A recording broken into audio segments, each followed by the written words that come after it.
최악은 그거 같아요. 내용은 없는데 엄청 길기만 한 거. 그러면 사실 읽어보기도 싫고 읽어도 뭔가 속은 느낌이 들거든요. 전달하고 싶은 메시지를 짧고 강하게 전달할 수 있으면 시간이 없어서 길게 씁니다. 시간 많이 들여서 제가 짧게 썼습니다가 될 수 있는 거죠. 자기소개 부탁드리겠습니다. 안녕하세요. 마케팅 기획 회사를 운영하고 있고 현재 일사천리에서 맥진이로 활동하고 있는 임수진입니다. 마케팅만 한 20년 정도, 통역까지 포함한 SAP에서만 30년 가까이 일을 하고 있는 박범순이라고 합니다. 이거는 그냥 거르는 그런 이력서가 있는지, 그런 이력서가 되지 않기 위해서는 어떻게 해야 되는지. 정성이 안 느껴지는 그런 이력서, 사실 이제 좀 추상적으로 들릴 수도 있는데요. 억지로 해야 돼서 하는 것 같은 느낌이 드는 것들이 있어요. 뭐 짧은 것도 좋지만 예를 들어서 너무 짧다. 근데 거기 내용이 없다. 그럼 당연히 이거는 마음이 없는 거예요. 그런 정성이 안 느껴지는 거죠. 사실 그런 정성이라는 거는 여러 부분에서 느껴지는데 이게 정말 간절한 사람은요, 이 이력서에서도 저는 보인다고 생각을 하거든요. 내가 여기에 왜 들어가고 싶은지, 그리고 내가 누구인지를 다방면으로 최대한 어필을 하려고 노력을 하겠죠. 우리가 배운 거, 알고 있는 건 사실은 한정되거든요. 그걸 어떻게 활용할 줄 아느냐가 더 중요한 시대인데 그걸 어디서 볼 수 있냐면 이력서나 자기소개서를 썼을 때 내가 그동안 뭘 배웠고 활동들을 했다라는 걸 일일이 나열을 하다 보면 별다른 주제도 느껴지지 않고 스토리라인도 보이지 않지만 이 회사에 대한 이해 혹은 자기가 지금 지원하는 이 역할에 대한 이해가 있으면 그동안 배워왔던 것들을 어떻게 기량을 발휘할 수 있고 이 역할을 통해서 이 회사에 어떻게 기여를 하겠다라는 그런 흐름이 느껴지는 건 이 사람이 우리 회사에 맞춰서 뭔가 한 번 더 생각하고 정성을 들였구나. 저는 그게 이제 정성이다 아니다라고 느껴지는 것 같아요. 왜냐면 예전에 써놨던 자기소개서나 이력서 이걸 그냥 제출하는 경우도 보이거든요. 우리 회사 얘기 한마디도 없고 이 역할에 대한 얘기도 심지어 없고 그러면 이건 그냥 어디다 들이밀어도 되는 거구나. 제 입장에서는. 그게 이제 좀 차이인 것 같아요. 자기소개서를 작성하는 팁이 있다면? 제가 많은 그 이력서를 보면서 자소서를 사실 다 읽는 게 아니에요. 근데 그 자소서에서도 좀 눈길을 끄는 그런 자소서가 있어요. 어린 시절 어땠고 타임라인대로 쭉 무슨 다큐멘터리를 쓰는 게 아니라 이 사람이 우리 회사에 정말 일원이 되고 싶어 하는 그 에너지가 느껴지는 게 있어요. 물론 이제 자기소개서니까 나한테 초점이 맞춰지는 건 맞지만 나를 상대방한테 어떻게 어필하느냐 이렇게 인터뷰를 하도록 설득을 하기 위한 작업이잖아요. 모든 소통 활동은 설득이 목적인데 설득을 하기 위해서는 상대방한테 초점을 맞춰야 돼요. 내가 당신을 왜 뽑아야 되는 건가요? 를 명확히 얘기할 수 있어야 되는 거죠. 내가 이러이러한 이제 일들을 겪어왔었고 이런 일들을 해왔었는데 여기서 나는 어떤 자세를 배웠고 어떤 식으로 지금 살아가고 있다. 그게 이 회사에서 지향하는 이러이러한 인재상하고 어떻게 맞고 또 이 부서에서 나는 어떤 일을 도움을 줄 수 있다. 해보기 전에는 알 수는 없지만 거기까지 생각을 했다는 거거든요. 이 사람이 자기만 보는 게 아니라 우리 회사에 왔을 때 내가 어떤 모습이겠구나를 생각했다는 것 자체가 다른 친구들보다는 눈에 띄는 모습이기 때문에 그런 식의 차별화를 원하는 거죠. 사람이나 잡코리아나 이력서를 써서 넣으면 딱 한 줄로 보이는 경우가 있는데 거기에 포인트나 힘을 주는 게 좋은지 설명에 조금 힘을 좀 싣는 게 좋은지. 저는 사실 그 한 줄 있잖아요. 그거를 굉장히 중요하게 생각합니다. 그게 단번에 나올 수 있는 건 아니거든요. 그리고 그거를 얼마나 궁리를 하고 곱씹어가지고 나를 한 줄로 표현을 할 수 있느냐, 이것도 대단한 능력이라고 생각을 하기 때문에 거기에 정성을 쏟으시는 것도 저는 추천드립니다. 저도 공감합니다. 아주 중요합니다. 왜냐하면 낚시성 기사라고 하잖아요. 클릭베이트라고 해서 이거 무슨 내용이지 하고 이렇게 열어보고 싶다를 확보하지 못했다는 얘기는 이미 그 뒤에 내용들을 아무리 잘 써도 소용이 없는 거예요. 누구에게나 읽어보고 싶게 만드는 능력, 짧은 제목과 짧은 설명을 뽑는 기술이거든요. 그것까지 갖추고 있다면 이 친구는 어떤 일을 맡겨도 자기가 왜 이런 일을 하고 있는지 그리고 회사에 어떤 도움이 되는지를 충분히 설명할 수 있는 능력이 있겠다라고 보이는 부분이기 때문에 그 짧게 쓰는 게 힘들어요. 외국의 유명 작가가 썼던 그 편지가 있죠. 제가 시간이 없어서 편지를 이렇게 길게 씁니다. 라는 거였어요. 시간만 있었으면 내가 한마디로 무슨 얘기를 하고 싶은지 딱 하고 끝냈겠지만 시간이 없어서 주저리 쓴다. 그럼 이제 포트폴리오를 또 보게 되는데 이런 포트폴리오는 좋다 보신 게 있으신지? 일단 신입은 그 이력서를 좀 더 예쁘게 만드는 버전이 포트폴리오예요. 거기에서는 신입의 역량을 뭐 다 볼 수는 없지만 그래도 정성을 볼 수 있는 거고요. 그 외에 경력은 굉장히 중요합니다. 특히 아트웍을 하시거나 뭐 디자이너나 이제 이런 분들은 거의 다고요. 기획자나 이런 분들도 이거를 대략 보면은 기획서를 어떻게 쓸지 리포트를 어떻게 하는지 좀 그런 일하는 스타일이 좀 보여요. 저희 쪽은 이제 업무 특성상 그렇게 크리에이티브한 부분들을 뽑는 일들이 아니다 보니까 포트폴리오까지 단계까지 가는 경우는 이제 거의 없고요. 이제 인턴을 뽑거나 이럴 때 포트폴리오 형태로 만들어 오는 경우가 있는데 똑같은 내용도 보기 좋게, 보기 편하게 상대방을 배려할 수 있는 자세가 있구나 라는 정도로 저는 이제 바라보는 시각이죠. 자기소개서가 통과가 돼서 이제 면접을 가야 됩니다. 이제 면접관으로서 면접자들을 볼 때 어떤 기준으로 무엇을 좀 중점적으로 보시는지 좀 궁금합니다.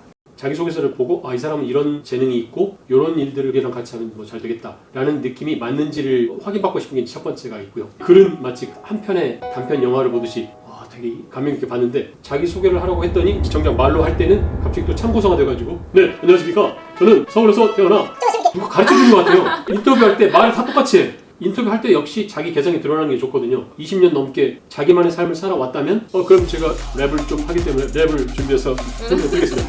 요 막 이렇게 한다는 거 뭐야 쟤는. 쟤는 좀 자기만의 개성을 표현할 줄 알겠구나. 틀에 박힌 이런 게 중요한 게 아니고 어떤 형식이든지는 상관없어요. 제가 보고 싶었던 그런 모습. 거기다가 어떻게 팀워크를 발휘해서 혼자서는 하기 힘들었던 일들도 우리 이제 팀들이 머리를 맞대고 함께 해왔었는지 이런 것들을 볼 수 있는 경험담을 얘기해 준다면 훨씬 도움이 많이 되는 것 같아요. 저는 좀 공통적으로 많이 보는 게 딱 하나 있기는 해요. 눈을 봅니다. 눈빛. 좀 남다른 눈빛을 가지신 분들이 있어요. 뭐 실패라는 거를 사실 하고 싶은 사람이 어디 있겠어요. 근데 실패도 해봤고 근데 그거를 극복을 했고 인생에서 정말 힘들었는 적이 있었는지 또 뭘 제일 즐겼었는지 그리고 앞으로 또 어떻게 살고 싶은지 이런 것들이 제가 이제 좋아하는 그 눈을 가지고 계시는 분들은 그런 스토리가 이제 좀 있어요. 저는 사실 눈빛이 살아있다 아니면 뭐 또라이 눈이다 그런 이야기들을 좀 많이 이제 들었었는데 제 색을 면접 자리에서는 표출을 잘 안 하려고 하거든요. 오히려 상무님은 자소서를 자기 색깔을 낼 거면 면접 자리에서도 자기 색깔을 내는 게 오히려 더 좋다라고. 왜냐면 PD님은 PD님이라는 세상에 하나밖에 없는 존재이기 때문에 자신의 존재를 드러내지 않고 세상에서 어떤 기여를 할 수 있는 건 별로 없거든요. 그리고 제일 피해야 될 게 평균의 함정이에요. 평균은 아무것도 우리한테 주지를 못해요. 지금은 다양성을 존중하는 시대예요. 다양성과 포용성. 이게 한 가지 색깔로만 가면 결국에는 세상은 변하고 있는데 자기들은 이게 옳다라고 가다가 세상에서 길을 잃어버리기 쉽거든요. 마케팅이나 이런 쪽은 특히나 더더욱 자기 색깔이 있을수록 좋은 것 같긴 해요. 면접을 잘 볼 수 있는 방법이 있을까요? 저는 그 SAP 입사할 때 면접을 목발 들고 와가지고 뭐지? 굉장히 무슨 선머슴처럼 좀 씩씩하게 그냥 그렇죠. 치고 들어가가지고 내용은 잘 기억이 안 나지만 말씀하시는 거에 좀 씩씩하게 대답을 했던 것 같아요. 저는 제가 모자라더라도 다 성장할 수 있고 누구나 실수는 할 수 있잖아요. 그리고 부족한 부분들은 충분히 뭐 극복해 나갈 수 있고 나는 성장하는 사람이다라는 어떤 확신 주는 거 그것만 잘 해도 말하는 게 약하신 분들이 있는데 그런 경우에는 뭐 어떻게 좀 조언을 해주실 수 있을까요? 그래서 저는 말이 유창한 거를 본다라고 얘기 안 했던 거예요. 그 어떻게 일을 하고 이 사람이 어떤 방식으로 생각을 하는지를 이제 면접을 통해서 이제 끌어내는 거죠. 사실 면접관들이 그 속을 보려고 하는 거지 그냥 말을 그냥 단순하게 잘한다고 해가지고 그게 플러스가 굉장히 되거나 그렇진 않아요. 경력직을 뽑으실 때 어떤 기대를 하고 뽑으시는지도 좀 궁금합니다. 경력직이 더 까다롭죠. 네. 네. 경력직은 그리고 쉽진 않죠. 기존에 이제 일을 하셨던 이제 어떤 스타일이나 문화나 이런 것도 다 다르고 업무도 약간 결이 다를 수도 있기 때문에 들어왔을 때 좀 잘 융화가 되고 시너지가 날 수 있을지 그 포인트를 좀 많이 보는 것 같아요. 개성이나 이런 건 다 좋은데 뭔가 뭐 일은 잘하는데 소통을 잘 못한다던가 그런 부분이 보이면은 사실은 힘들죠. 저희 같은 경우는 이제 소비재 쪽 마케팅과 저희하고는 좀 다르니까 소비자가 아니라 기업 고객을 대상으로 한 마케팅은 이게 시간도 많이 걸리고 투자한다고 바로 효과도 안 나오고 이런 여러 가지 상황들을 알고 있기 때문에 사실은 이력서 상에서 먼저 그게 보이거든요. 이 친구는 좀 우리 회사하고 겹치는 게 별로 없는데 왜 우리 회사를 왔을까가 정말 궁금해서 인터뷰를 하게 될 경우에 이제 그걸 중심으로 물어보게 되죠. 근데 거기에 대해서 어떻게 대응하느냐에 따라서 이 사람이 우리 회사에 와서는 어떻게 일을 할지를 한번 생각해 봤구나 아닌가가 드러나는 거죠. 뭐든지 맡겨주십시오. 잘할 수 있습니다. 이거는 별로 도움이 되는 답은 아닌 것 같고 정확히 맞진 않지만 이쪽에서 제가 프로젝트를 관리할 때는 이러이런 데 초점을 두고서 사람들 어떻게 리드를 해서 이런 성과를 냈습니다. 문제가 생겼을 때는 이렇게 해서 같이 어떤 방식으로 문제를 해결해서 자칫하면 이제 크게 어긋날 수 있었던 일들을 뭐 이렇게 잘 해결해 나갔다라는 과정을 이야기를 해주면서 뭐 실무 능력도 있고 팀워크도 좋고 리더십도 좀 있고 뭐 이런 여러 가지가 보이게 되는 거죠. 본인이 갖고 있는 경험을 어떻게 이제 이 회사에 맞게 녹여낼지를 이 회사 입장에서 뽑는 사람 입장에서 생각하는 것도 역시 경력직 입장에서 중요합니다.